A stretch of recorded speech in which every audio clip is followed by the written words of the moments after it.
Hello and welcome to Noobphobia, everybody. I am your host Vinny and I'm here to talk to you about games and shit. Today I want to talk about the uberly hyped Oculus Rift and why I believe it's far from ever reaching the adoption status it proclaims to want to achieve. Now before I get into this, I would like to ignore the hefty $600 price tag for a majority of this video, as I do not criticize pricing until the manufactured product's use is examined first. So if you haven't been hiding under a rock for the past couple years, there has been a tremendous amount of hype over an idea where a small TV screen with motion sensors is strapped on to your face, so it can give you this virtual reality experience. After having watched many demos of people using it in what I would like to call pre-rendered scenes, where they will only have the ability to look around, I was a bit skeptical about the entire project, to be honest with you. I mean, and the demos they had was basically, you're on this roller coaster and the roller coaster is moving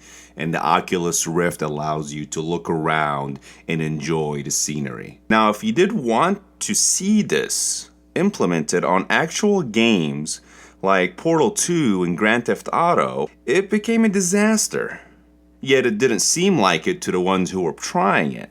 I think we are not ready for virtual reality just yet. It feels like a gimmick. It feels like a teaser into the future of gaming, but without any substance involved. Now, before you ask me why, let me explain. First of all, movement and action like jumping and shooting are still going to be controlled with your controller or keyboard and mouse of choice. There have been some crazy devices demonstrated on the web where you can walk on a treadmill to demonstrate walking inside a game. But obviously these types of devices are not going to be within reach of your average early Oculus Rift adopter. But there's still more to it than that. When applied to everyday games, especially first-person shooters, the Oculus gives you the freedom to look at your surroundings without having the use of mouse or keyboard or controller. But that's the problem.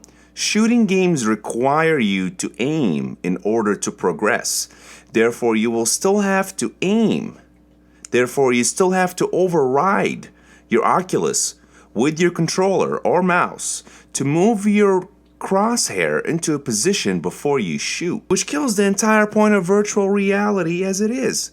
So you are basically still having to use the same old input method of moving, aiming, and shooting, but this time into a goggle that will be reading your head movement to give you this illusion that you are inside this game world.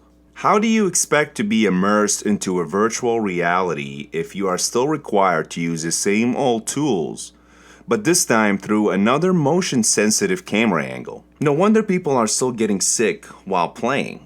I still have to aim with a controller and still have to look in front of me. How does that help improve my game plan other than give me the ability to look around me when I'm dead? So where does this leave us? The Oculus is basically a 4K screen strapped onto your head. If I ever adopt the Oculus, I will be sure to turn off the motion controls since they won't help my gaming experience. It's definitely a step in the right direction, but far from the hype people are going off about. Which brings me to the last point of this video. $600 for a 4K screen strapped onto your head is not a bad idea. If you are a graphics junkie and want to play your games up close and personal, then I don't see what could go wrong. Just remember to turn off the motion controls if you want to play anything remotely competitive. Thank you very much for watching my video. Please subscribe and don't forget to leave your opinion below. Thank you for supporting my channel and I will see you next time.